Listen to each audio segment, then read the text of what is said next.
Dios valora a cada uno de sus hijos por igual. Tanto el hombre como la mujer. Los pequeños.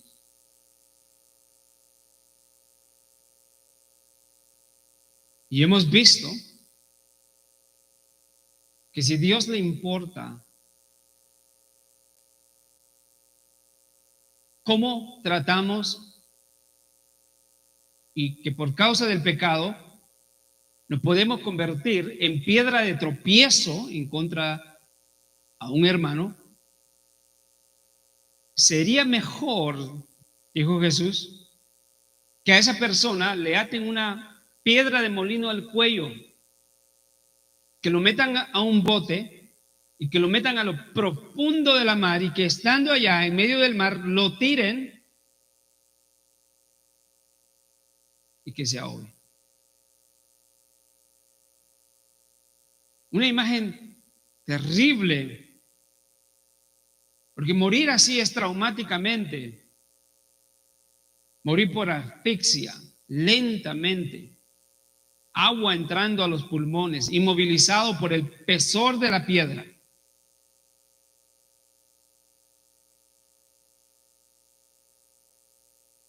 Y morir lentamente mientras el agua entra a los pulmones y se va llenando y se va convulsionando, perdiendo el oxígeno y empiezan a fallar los órganos y la conciencia todavía presente. Pero Cristo Jesús dijo que eso es mejor a recibir el juicio de Él por hacer tropezar a un hermano. Le sería mejor.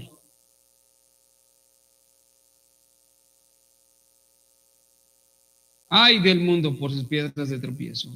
¿Por qué vienen las piedras de tropiezo del mundo? El mundo está dispuesto, como decíamos en la mañana, representa a Satanás. Y está constantemente tratando de desviar al creyente de su relación con Cristo, ofreciéndole toda clase de pecado, de hecho, de pensamiento.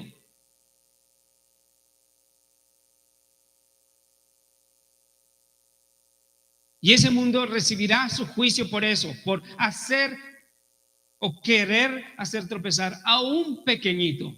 Los pequeñitos aquí no son niños, somos cada uno de los creyentes que hemos venido al Señor Jesús en humillación, pidiendo, suplicando perdón por nuestros pecados, reconociendo que sin Él somos miserables, somos vulnerables y no hay nada que podamos hacer por nosotros mismos, sino solamente su gracia y su misericordia que nos puede salvar. Nunca, nunca un creyente verdadero se acerca con jactancia, sino con humillación, como un niño dependiendo totalmente de su padre, de su madre. Muchos de nosotros nos sentimos contentos y con una gran satisfacción cuando de pequeños nuestros hijos de 1 año y 2 años se ven en peligro y lo primero que hacen es correr y voltear a ver a dónde está su padre o su madre y extienden los brazos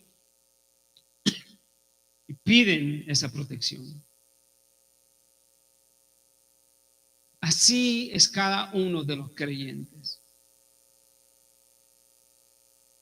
Y esa imagen también nos lleva a la idea de que hay un Padre amoroso con los brazos extendidos, dispuesto a recibir, proteger y suplir de sus pequeños. Y nadie quiere enfrentarse a Dios como Padre de sus hijos cuando los hacen tropezar.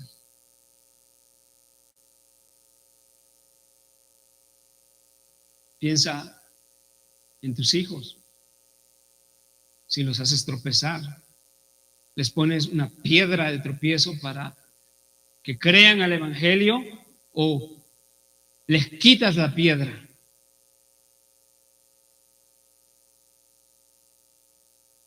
Piensa en tu esposa. ¿Cómo le ayudas en su vida cristiana, en su caminar cristiano? ¿Le ayudas o le pones una piedra de tropiezo para que viva en conformidad a la palabra? O esposa, ¿cómo ayudas a tu esposo? ¿Le ayudas o le eres piedra de tropiezo? ¿Le eres esa ayuda idónea?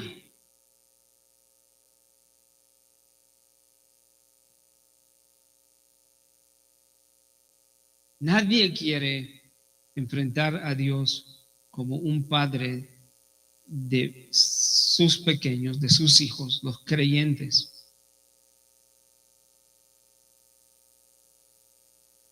Dice la Escritura que sí, los tropiezos vienen del mundo, pero hay del hombre, de aquel por quien viene el tropiezo. Y luego da versículos 7, 8 y 9 la gran imagen de que tenemos que tratar con el pecado inmediatamente. Es mejor. La imagen es también vívida, es mejor que te cortes tu mano o tu pie si te es ocasión de pecar y de hacer pecar a otros. Es mejor que te saques el ojo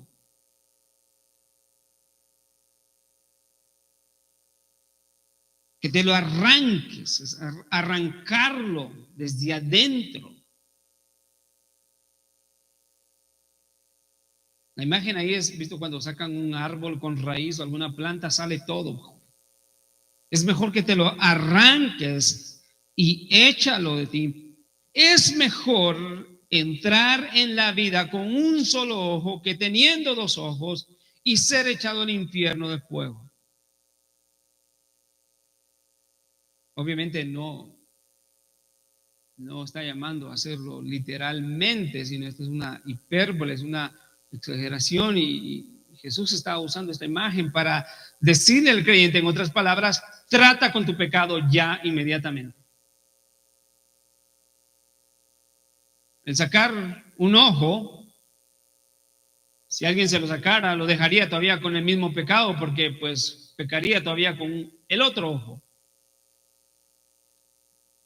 La idea aquí es tratar con el pecado desde lo profundo del corazón.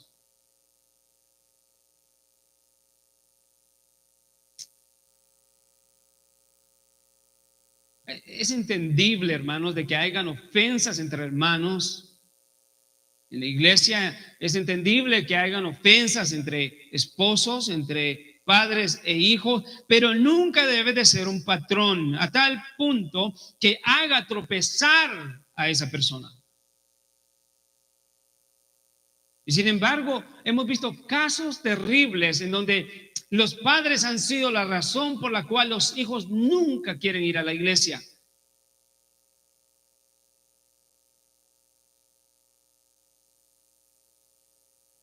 O el esposo nunca quiere ir a la iglesia porque ve la actitud de la esposa, o la esposa nunca quiere ir a la iglesia porque ve la actitud pecaminosa del esposo.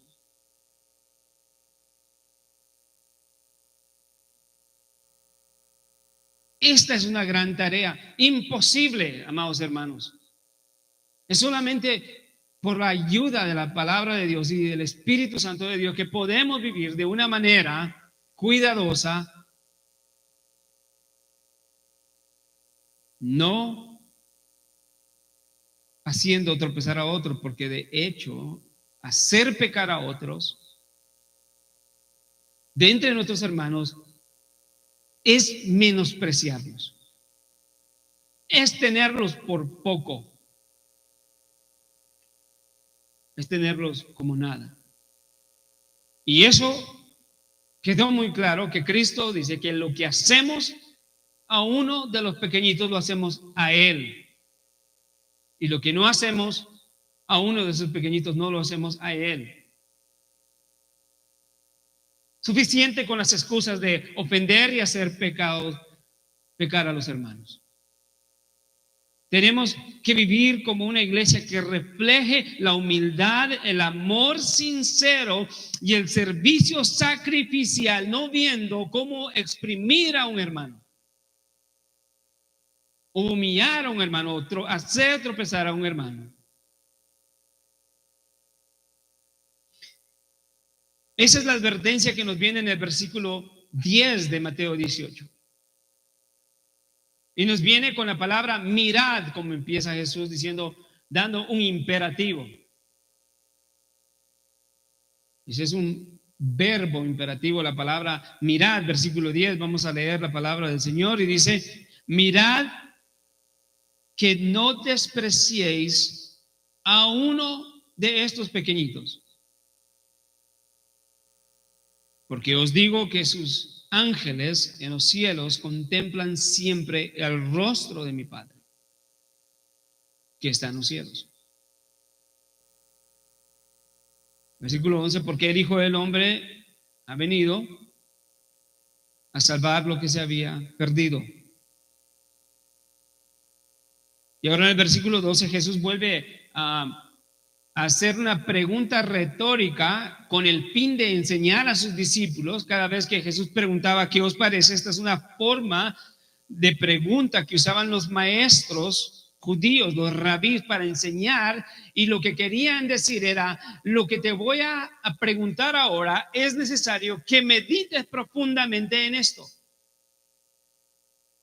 ¿Se recuerda cuando llegaron los cobradores del templo y Jesús le pregunta a Pedro, ¿qué os parece, Pedro? ¿De quién cobran los impuestos los reyes? Jesús quería que él meditara profundamente en lo que le iba a enseñar, y ahora acá lo hace a todos los discípulos, pluralmente. ¿Qué os parece? Ya no solamente a Pedro, sino le dice, ¿qué os parece si un hombre tiene 100 ovejas y una de ellas se ha descarriado? ¿No deja las 99 en los montes y va en busca de la descarriada? Y si sucede que la haya, en verdad os digo que se regocija más por esta que por las 99 que no se han descarriado. Versículo 14, así no es la voluntad de vuestro Padre que está en los cielos, que se pierda uno de estos pequeñitos. El tema es recurrente. El cuidado de los pequeñitos es recurrente. El cuidado que Dios le da a sus hijos es importante. La Biblia no está siendo aquí tediosa o está siendo repetitiva. Es la palabra de Dios y está repitiendo para hacer un énfasis, porque necesitamos entenderlo, necesitamos creerlo, necesitamos entender que como creyentes, si hay algo que distingue a los discípulos de Cristo, es el amor profundo y sincero, no fingido, no motivado por incentivos extraños que no tienen nada que ver con el amor a Cristo. ¿Cuánto engaño hay en la iglesia de hoy que se puede creer, que se puede odiar a los hermanos, hacer tropezar a los hermanos, menospreciar a los hermanos y decir que se ama a Dios? ¿Cómo, dice Juan, pueden decir eso?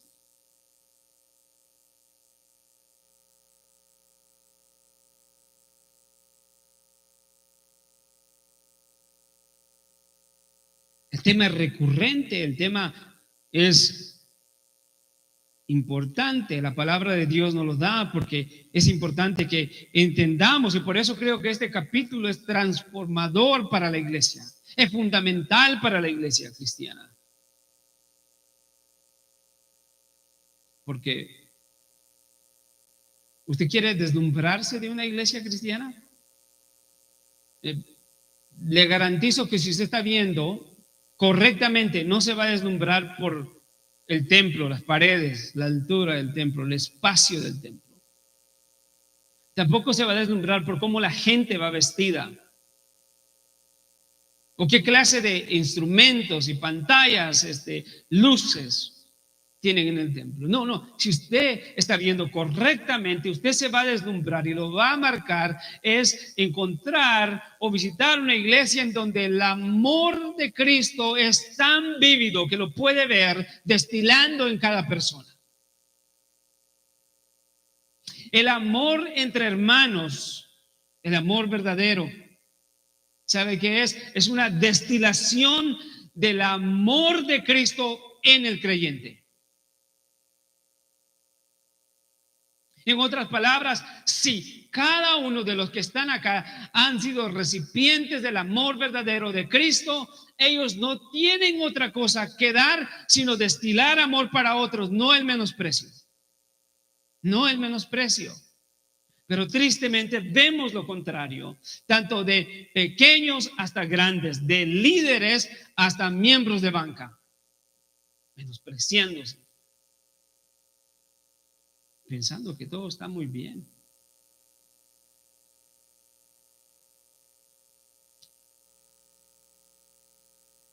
Versículo 10, el texto dice, Jesús empieza dando ese imperativo, mirad.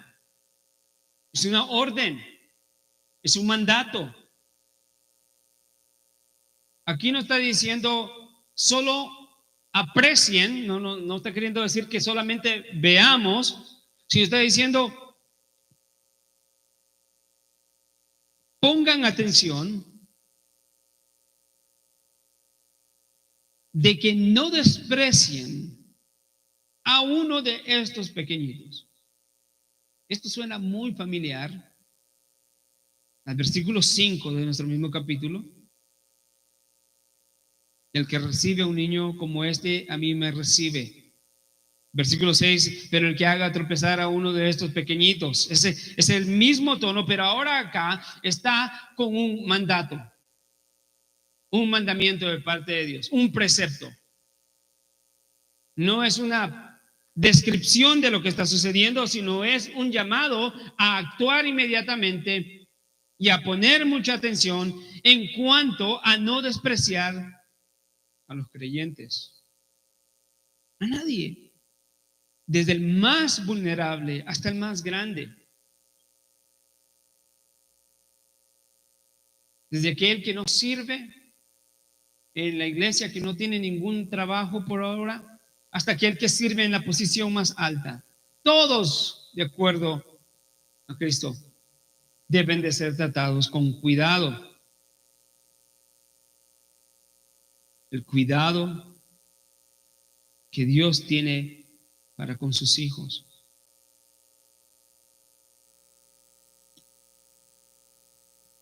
Mirad que no despreciéis a uno de estos pequeños.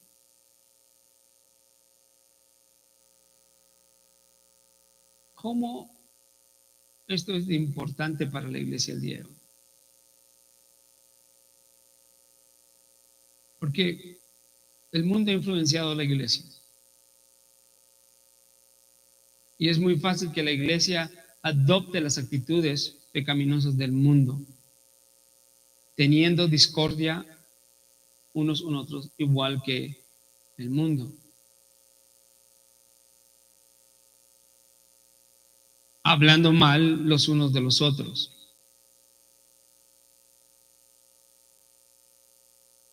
El desprecio es una característica del mundo y basta con el mundo ya despreciar a los cristianos para que los cristianos mismos estén despreciando unos a otros.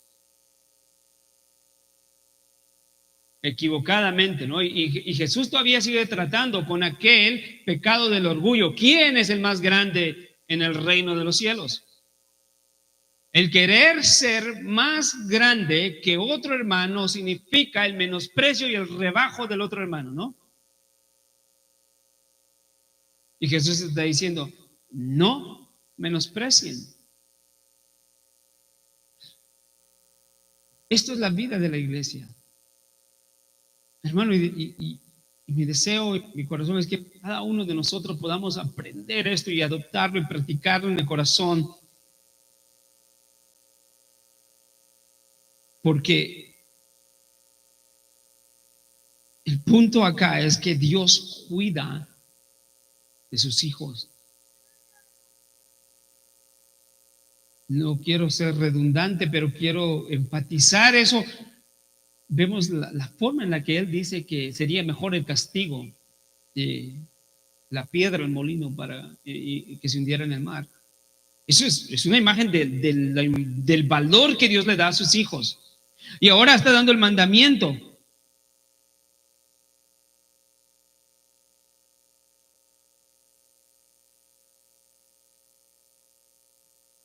El mundo desprecia por muchas razones. Porque sienten orgullo y ven a los demás como nada. Son selectivos con quien tratan y con quienes no. Son selectivos con quien hacen un favor y con quien no. Son selectivos con quienes permiten que se les acerquen y quienes no. El mundo es así. Pero la iglesia no. El mundo menosprecia a los pobres. Esa es la norma. Claro, hay personas que tienen algún corazón en la providencia de Dios que mueven y hacen cosas fenomenales y grandiosas por los pobres, los humildes, los necesitados, pero es un porcentaje muy pequeño. Y de hecho, si sucede, es por la gracia de Dios, la gracia común y la providencia de Dios en su misericordia, moviendo hasta impíos para poder llevar bien a la gente. Pero la norma general es de que la mayoría de los hombres se desprecian los unos a los otros y hacen categorías uno entre otro. Y dicen, yo solamente me junto con aquellos que son de mi estatus y de mi clase. Qué pobre pensamiento, ¿no? Yo no me junto con aquellos que no tienen la educación que yo tengo y menosprecian su entendimiento, su conocimiento. Cuando yo quisiera decirle, amado hermano, que no hay bendición más grande que Dios le dé conocimiento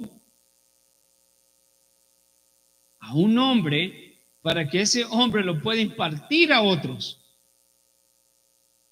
y edificar a otros, especialmente con la palabra de Dios.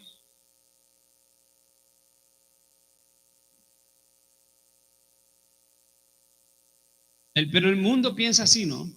El mundo actúa de esa manera. El mundo dice, no tiene mi educación, no puedo hablar con él porque no me entiende. No tengo nada que hablar con esa persona. Me aburre. El cristiano no puede pensar así. El cristiano debe de ver ahí una oportunidad para enriquecer a las personas con el evangelio. Y si puede con otras cosas, gloria a Dios.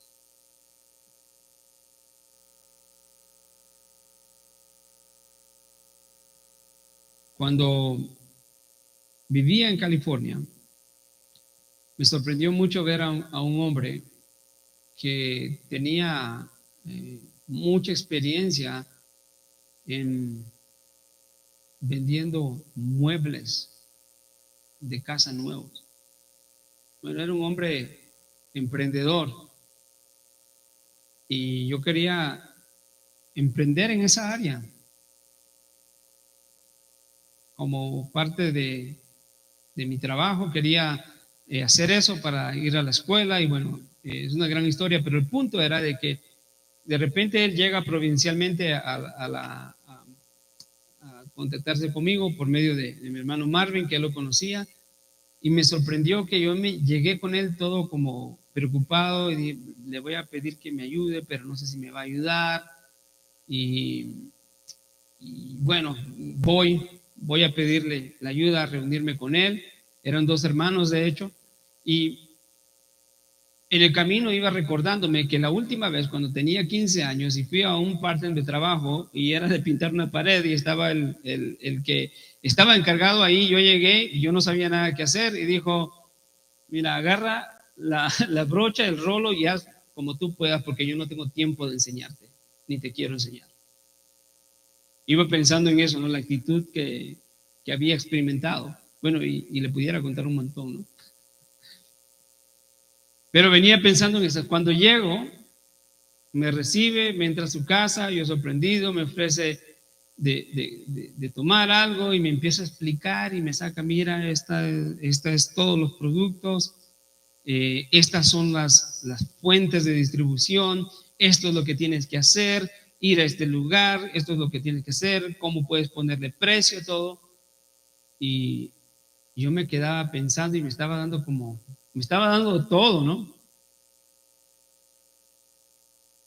Le pregunto y le digo, disculpa, ¿por qué me ayudas? Porque no toda la gente es así. Y él dice, Eduardo me dice, en este mundo Dios da para todos. Yo nunca voy a poder abarcar todo. Y tú donde tú estás, no tiene ningún efecto para mi negocio y si estuvieras aquí igual. Me quedé sorprendido.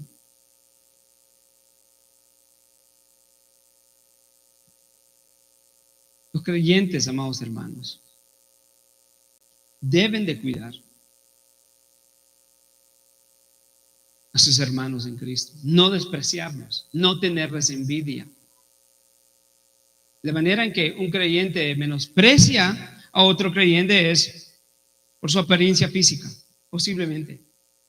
Mira cómo se ve. Burlarse por la apariencia física de un hermano es menospreciarlo. Burlarse por el conocimiento de un hermano que no tiene es menospreciarlo. Burlarse por la condición económica de un hermano es menospreciarlo. Y deje de no burlarse, pero ese hecho es fatal ya, pero el hecho de decir no tengo una relación con él es algo que el Señor dice, no desprecien, no hablen mal de sus hermanos.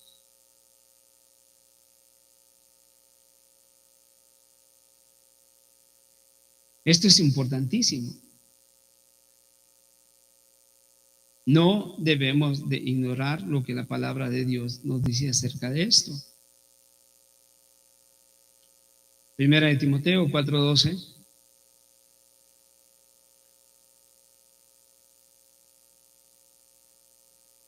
Pablo le dice a Timoteo que nadie tenga en menos tu juventud. O sea, que nadie te desprecie.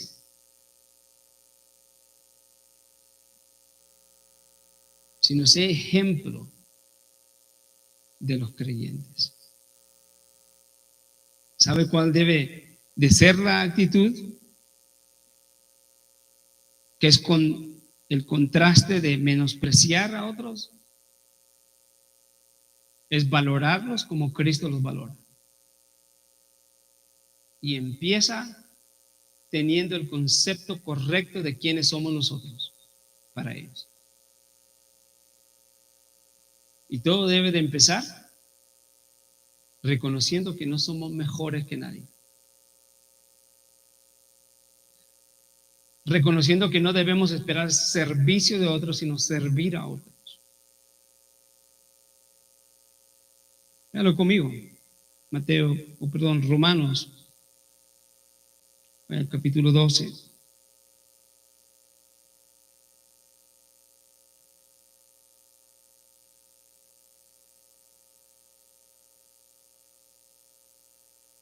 Todo empieza ahí.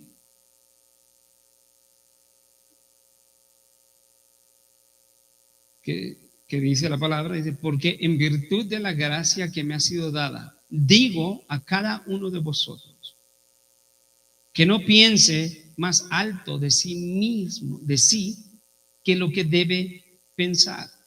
Ahí empieza. Como creyentes, la Escritura nos manda a cada uno a no pensar más alto, más arriba, más allá de lo que debemos de pensar de nosotros mismos. Eso es orgullo, hacer lo contrario. Hacer esto es humildad.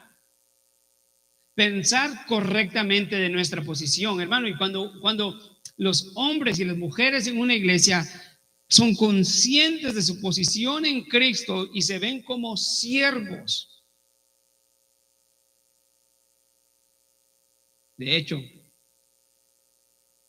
no mucho me gusta la palabra líderes, porque líderes la tenemos que usar por necesidad de semántica, pero líder está demostrando liderazgo, pero los creyentes nos presentamos a otros como siervos.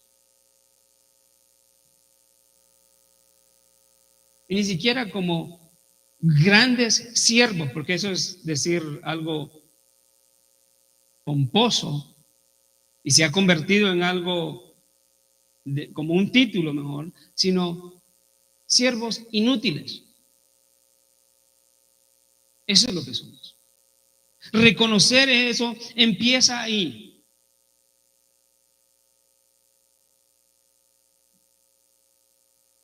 Sigue leyendo conmigo, Romanos 12:3 dice,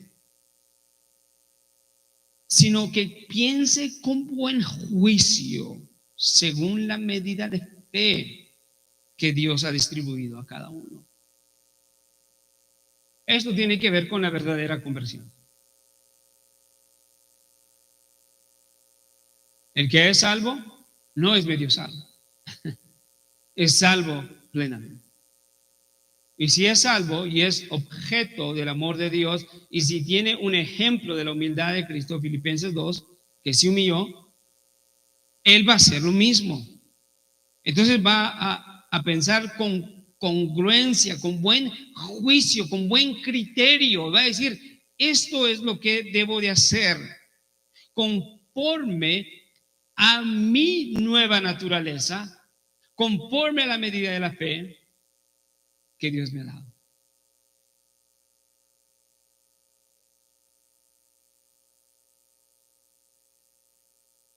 Vaya conmigo un poquito más adelante. Versículo 6. Pero teniendo dones, porque hay una diversidad de dones, todos en la iglesia tenemos un valor incalculable para Dios, pero quiere decir que no tenemos dones diferentes. Y eso no significa mejor uno que otro. El que limpia las bancas no es mejor que el que predica. El que canta no es mejor que el que dirige el control. El que abre y cierra el templo. El que mantiene el templo. No. Pero teniendo dones que difieren según la gracia que nos ha sido dada, usémoslos. Si el de profecía, úsese en proporción a la fe. Qué tremenda frase. Debemos de usar nuestros dones para los demás en proporción a nuestra fe. Tiene que ser congruente con nuestra fe. Nuestro trato a los demás no tiene que contradecir nuestra fe, sino así como es tu fe, en proporción deben de ser tu trato a los demás y tu servicio a los demás. Y empieza reconociendo que no somos mejores que otros. No. Versículo 7, si el de servicio, en servir. O el que enseña, en la enseñanza, todo en proporción a la fe. El que exhorta en la exhortación, el que da con liberalidad, el que dirige con diligencia, el que muestra misericordia con alegría. Y vea el resultado de eso, o el mandamiento que da acá: el amor sea sin hipocresía. El amor que sea sincero, sin falsedad, sin hipocresía. El contrario, aborreciendo lo malo, aplicándoos a lo bueno. Sean afectuosos unos con otros, con amor fraternal, con honra. Y vea qué profundo es esto. Y esto aplasta todo pensamiento de orgullo cuando dice dándonos preferencia unos a otros. En otras palabras, es imitar a Cristo. La imagen que le voy a decir es dándonos preferencias unos a otros.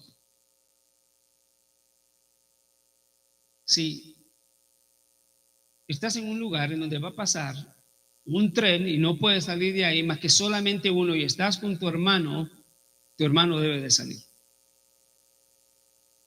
Prefiérelo a él. Si estás en un peligro eminente y solo uno puede salir con vida, dale preferencia a tu hermano. Esa es la imagen. Pero otros, ¿qué hacen? Le dan una patada al hermano y lo empujan a donde pasa el peligro, ¿no? ¿Por qué? Porque considera su vida mejor, más apreciable que el despreciado. Y Jesús dice: no despreciéis a uno de estos pequeños. Vamos a leer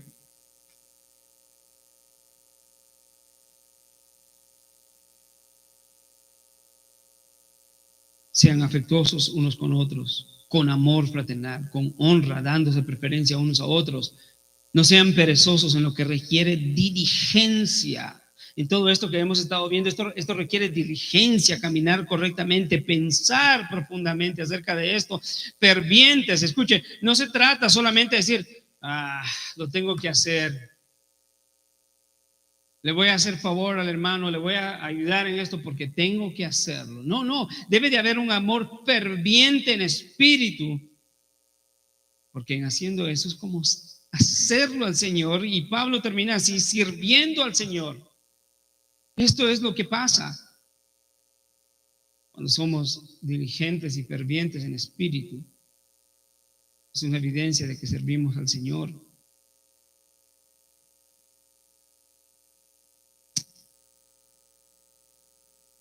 Mire, versículo 12: gócense en la esperanza, perseverando en el sufrimiento, dedicados a la oración. Esto requiere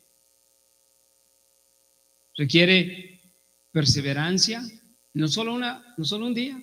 Voy a tratar a mi hermano nada más cuando me invita a un café, pero cuando me hace algo malo, pues aquí hay límites.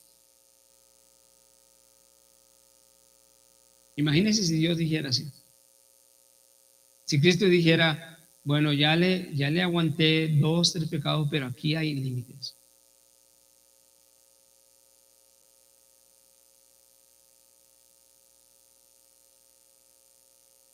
Perseverando en el sufrimiento.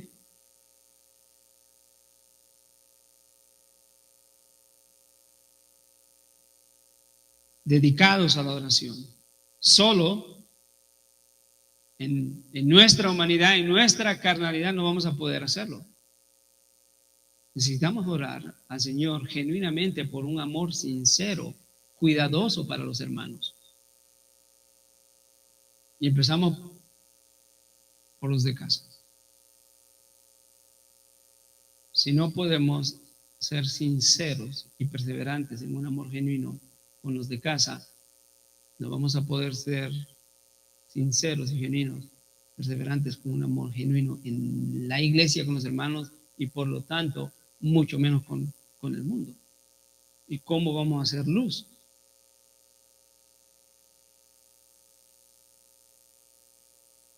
Versículo 13, el creyente contribuyendo para las necesidades de los santos. practicando la hospitalidad. Una de las formas en que los creyentes menosprecian a otros es siendo indiferente a sus necesidades en la iglesia, espirituales, físicas.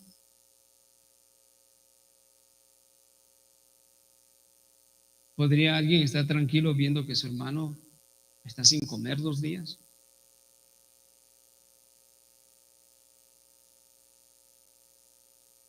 No. Debe de haber una sensibilidad amorosa a las necesidades de los demás. Debe haber una disposición de recibirlos siempre en el hogar.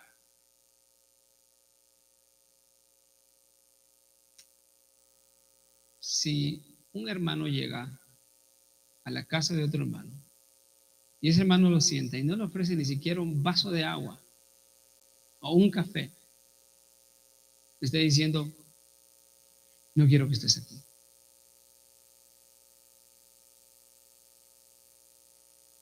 Pero la hospitalidad es diferente. Llega y quiere servirle, quiere agradarlo, quiere que se sienta en casa. Es su hermano en Cristo, lo está cuidando.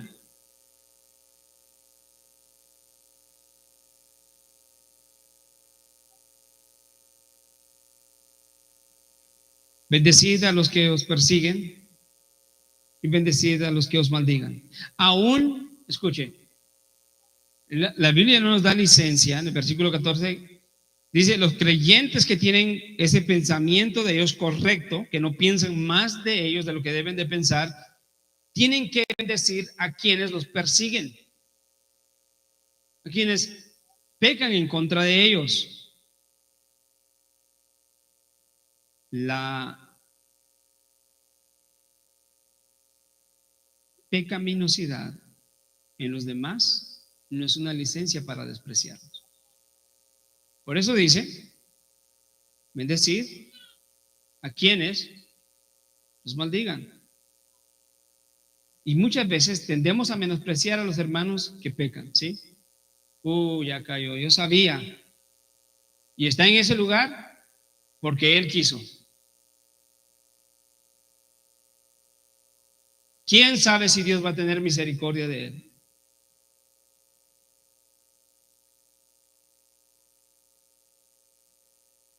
Ni aún en el pecado no nos da la Biblia el derecho de menospreciar a los hermanos que son los pequeños de Cristo, porque Él lo va a restaurar con nosotros y sin nosotros. Es más, no tenemos nada que ver en eso. Es la prerrogativa de Cristo el cuidarlo, el levantarlo. Nuestro deber es gozarnos con los que se gozan y llorar con los que lloran. Decir palabras denigrantes y derogativas de los hermanos. Mira esa carcacha que lleva.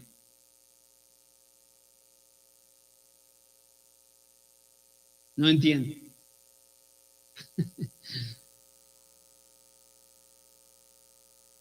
Imagínense. Son actitudes que no tienen cabida en el corazón del creyente. No paguéis a nadie mal por mal. Respetad lo bueno delante de todos los hombres. Versículo 21 termina diciendo: no seas vencido por el mal, sino vencer el mal. Sino vencer el bien. Sino vence con el bien el mal. Tremendo. Ahora, de regreso a nuestro texto, Jesús dice algo acá y dice: porque les digo, no menosprecien a uno de estos pequeños, porque les digo que sus ángeles en los cielos contemplan siempre el rostro de mi Padre que está en los cielos. Y la idea ahí es que los ángeles están siempre atentos, viendo la presencia de Dios, atentos para ejecutar no solamente los juicios de Dios, que hemos visto que los ángeles cada vez que son mencionados en Mateo, siempre son mencionados que son los que traerán juicio.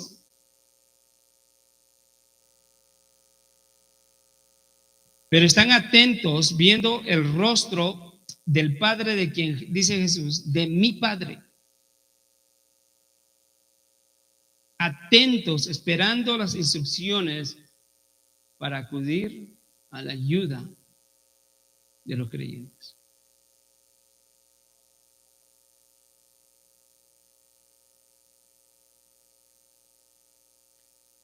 En el tiempo de Jesús y en el Antiguo Testamento, los judíos creían en la existencia de un ángel guardián para cada persona.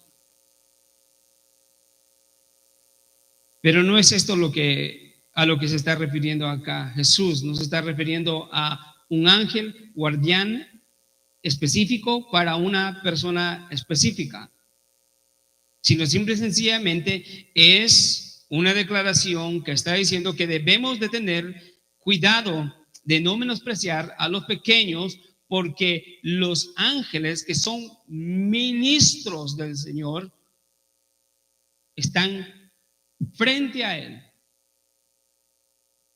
Colectivamente, o será un ángel como el Señor lo decida, pero está dispuesto y atento para hacer ayuda a los creyentes. Podemos ver eso. Vamos a ver Mateo 13, en la parábola, vamos a ver cuál es la labor ahí de los ángeles en el contexto. Mateo 13, 39, 41 y 49 después. Mateo 13.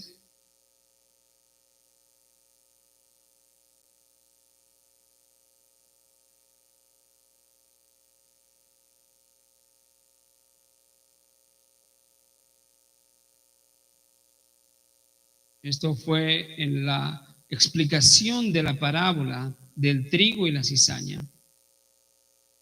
Y dice, y el enemigo que sembró la semilla es el diablo, y la siega es el fin del mundo, y los segadores, en lo que es la parábola, son los ángeles. Versículo 41. El Hijo del Hombre enviará a sus ángeles, escuche, y recogerán de su reino a todos los que son piedra de tropiezo y hacen iniquidad.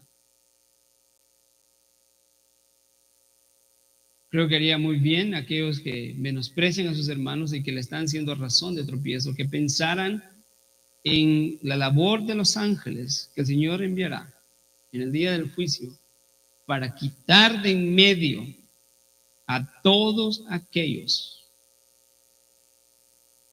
que son piedra de tropiezo. Y vea el 42, que es una imagen muy fuerte, y los echarán en el horno de fuego, y ahí será el llanto y el crujir de dientes. Pero para los justos que vendrá, para los justos resplandecerán como el sol en el reino de su Padre. El que tiene oídos, que oiga. Pero vea la labor de los ángeles en la parábola de la red barredera, en el versículo 47, ahí mismo. O sea, estamos viendo que los ángeles son ministros del Señor al servicio de los creyentes, como los que ejecutarán el juicio de Dios por su orden. Y dice la parábola de la red barredera, el reino de los cielos, en el versículo 47, el reino de los cielos también es semejante a una red barredera que se echó en el mar y recogió peces de toda clase. Y cuando se llenó, la sacaron a la playa y se sentaron y recogieron los peces buenos en canastas, pero echaron fuera los malos. Así será el fin del mundo.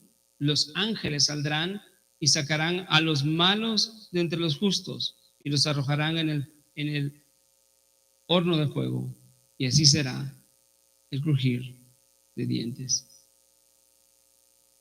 Habrá una separación ahí. Los ángeles están viniendo a separar a los creyentes y a los falsos creyentes. En realidad esto es una imagen no solamente del Nuevo Testamento, pero del Antiguo Testamento, donde la Biblia dice: el ángel de Jehová acampa alrededor de los que le temen y los defiende. ¿Pero qué nos dice todo esto? Bueno, nos está hablando del énfasis del cuidado que Dios tiene para sus hijos. Y que Él actuará eficazmente para ministrar a sus hijos en medio del tropiezo, en medio de la tentación, en medio del dolor, en medio de la persecución y más específicamente, conforme a nuestro contexto, en medio del desprecio. Versículo 11, encontramos, quisiera hacer una nota nada más ahí rápida, el versículo 11 de Mateo 18 dice: porque el Hijo del Hombre ha venido a salvar lo que se había perdido. Este texto no es un texto que pertenece a el escrito original de Mateo. En los estudios académicos de la Biblia hay algo que le llaman la crítica textual, y lo que eso hace, quiero explicarle esto para que no piense, bueno, el pastor me está diciendo que ese texto no pertenece a la Biblia.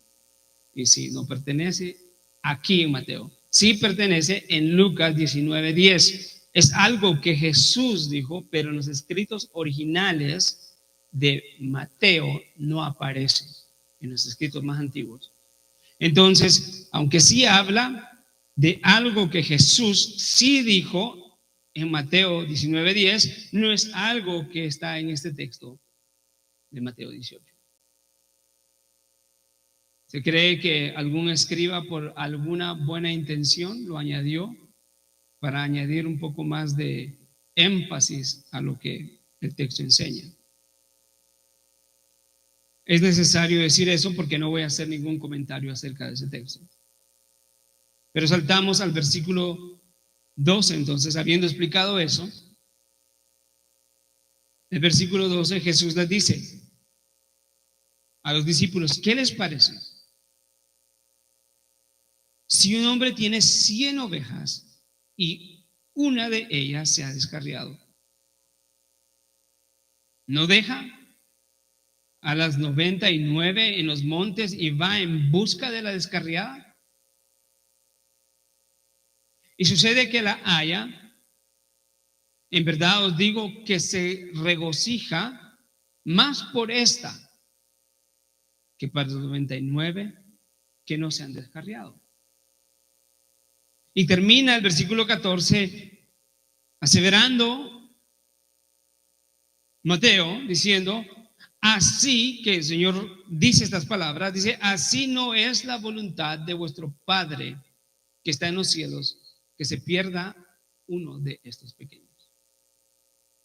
Y la palabra ahí, si usted se dio cuenta que recurre mucho, es uno. ¿Qué le parece si un hombre tiene 100 ovejas y una de ellas se descarría? Dice que deja a las 99. Esa es una parábola, es una historia hipotética, donde nos habla que este pastor, que en realidad es una imagen del verdadero pastor Jesucristo, y la importancia que le da a cada uno de los creyentes. Aunque es una, deja las 99. 100 ovejas era el promedio de ovejas que tenía un pastor en los tiempos bíblicos en Palestina.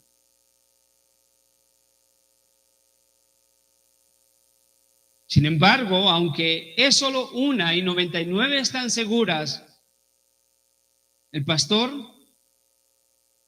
no menosprecia la una torpe, abandonada, quizás lastimada, que se extravió. Sale, deja a las 99 y va en busca de la descarriada. Este pastor aquí está demostrando el valor tan importante que le da a una sola de sus ovejas.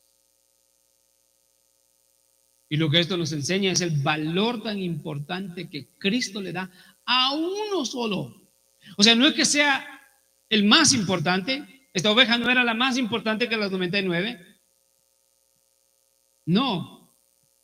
Lo que debemos de entender ahí es que si Él está dispuesto a ir en busca de una sola oveja, es porque esa oveja es tan importante como las otras 99. No hay dos que valgan más para Cristo. Todos valen más para Cristo. Igual, perdón.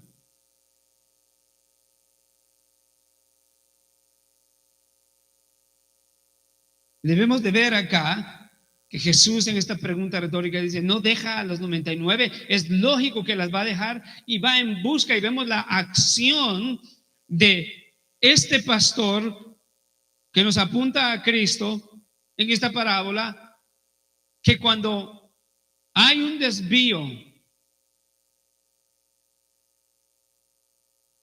a una oveja, está sufriendo por el pecado.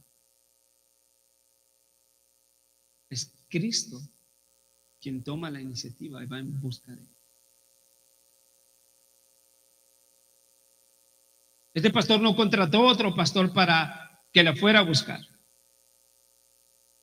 Deja las 99 y va por ella.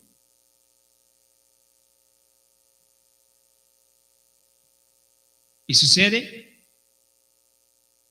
que cuando la haya, dice Jesús, en verdad, está diciendo, les testifico con toda la verdad, y esto es así un hecho, que se regocija más por esta que por las 99 que no se han descarriado. Así no es la voluntad de vuestro Padre que está en los cielos que se pierda uno de estos pequeñitos. La importancia. ¿Qué es lo que Jesús nos está diciendo? Está hablando acerca del menosprecio que no debe de existir en el corazón de los creyentes a otros creyentes, y ahora ilustra el valor que Él tiene por sus pequeñitos, contándole esta parábola a los discípulos de la oveja perdida. En comparación así, no hay nadie del pueblo de Dios, del pueblo de Cristo, que valga menos. Una sola oveja de Cristo vale su sangre. Entendiendo eso, hermanos, vemos el énfasis de Cristo. Vemos la importancia que Él le da al cuidado. Se recuerda que empezamos a hablar del cuidado desde el capítulo 17, el cuidado que Él tenía para con los incrédulos, y ahora nos ha demostrado a través de su palabra el cuidado que Él tiene a tal punto de ordenar y dar un mandato de no menospreciar de ninguna manera o forma a los creyentes, y les ilustra eso contándoles esta parábola para enfatizar y plantar, enraizar valor tan grande que Él tiene por cada uno de sus pequeños. Diciendo que la voluntad, me escuche, de vuestro Padre, le dice a los discípulos, que está en los cielos, no es que se pierda uno de estos pequeños. El Padre no quiere que ninguno se pierda de esos pequeños. El lenguaje, en el versículo 11, se puede ir conmigo de regreso para cerrar. A mitad del versículo dice, porque os digo que sus ángeles en los cielos contemplan siempre, Jesús hablando en primera persona, diciendo, el rostro de mi Padre. Los ángeles que cuidan a sus pequeños están siempre delante del rostro de mi Padre que está en los cielos, mi Padre. Pero ahora, al final, le hace ver a los creyentes que ese quien es su Padre es vuestro Padre que está en el reino de los cielos. Y la voluntad de vuestro Padre es que ninguno de estos pequeñitos se pierda. Lo que el Padre desea, lo que nuestro Padre desea, es salvar, proteger, edificar, cuidar, amar a cada uno de los pequeñitos, y eso debe de ser nuestra misión dentro de la iglesia, porque eso refleja el cuidado de Dios. Y sabe que, de hecho, amado hermano, una expresión genuina y verdadera de un amor cuidadoso, servicial, sacrificial entre hermanos es la manera en la que el amor de Dios se manifiesta en su pueblo. Si Dios ama a sus hijos, usa catalizadores. Te usa a ti para amar a tu hermano. Y cuando tú no lo amas, está siendo un impedimento, una piedra de tropiezo para que el amor de Dios llegue a él.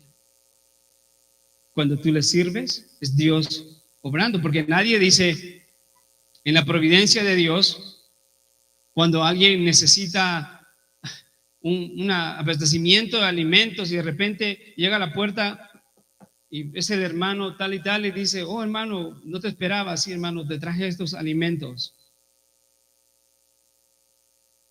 Si esa persona está pensando correctamente, va a recibir los alimentos, va a dar gracias al hermano, pero va a venir y decir, gracias Señor, porque siempre me cuidas y en tu providencia has provisto lo que yo necesitaba.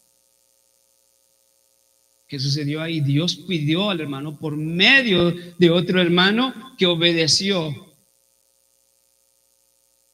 Eso es aplicable en todas las áreas de nuestra vida. Consuelas a un hermano, es Dios consolando al hermano.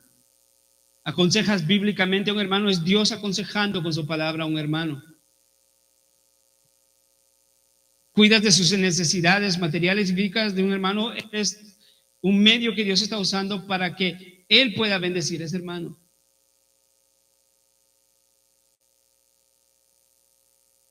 No hay una separación. El Padre de Jesús es el Padre de los creyentes. Lo dice la Escritura.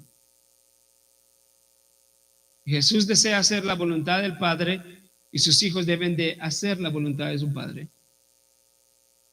e imitar a su Padre.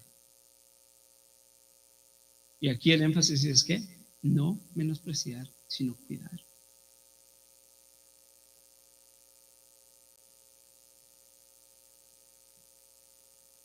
Hagamos como nuestro Padre. No menospreciemos. Le digo una cosa para terminar.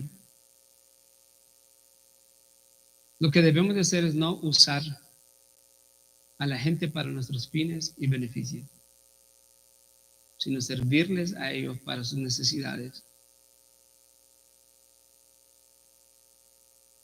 Y el deseo y oración mío, y deseo que sea para usted, es que desde la última banca hasta este lugar, ninguno de nosotros, ni yo ni usted, veamos a cada hermano como un instrumento para usarlo, exprimirlo, menospreciarlo.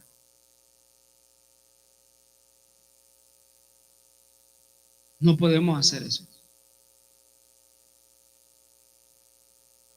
Cuando no está el enfoque correcto de por qué se hacen las cosas, Y es el usar a las personas, el objetivo primordial. No me importa si esas personas están en pecado.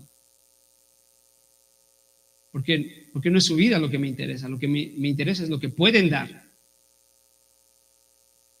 Pero eso no es lo que Dios quiere.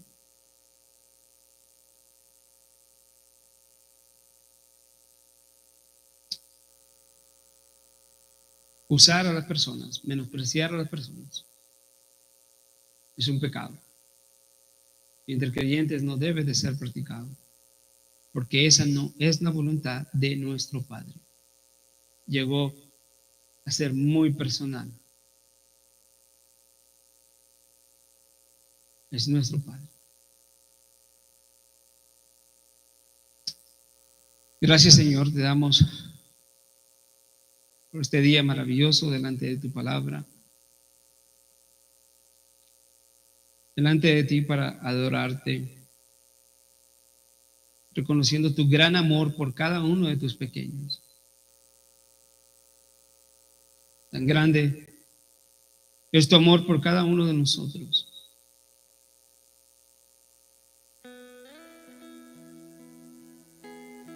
Que tienes un cuidado inmenso.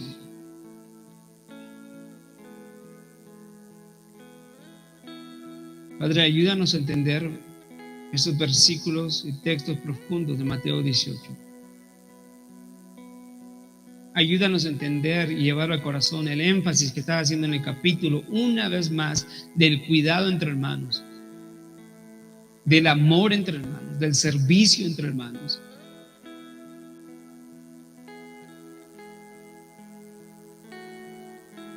De rechazar todo descuido, orgullo y pecado. Y antes de ser piedra de tropiezo, ser instrumentos en tus manos, ser instrumentos del Redentor para la edificación de tu pueblo. Para que no reversemos, Señor, para que no hagamos una reversa a la gran comisión. Te lo pedimos en el nombre de tu Hijo amado, Jesucristo. Amén.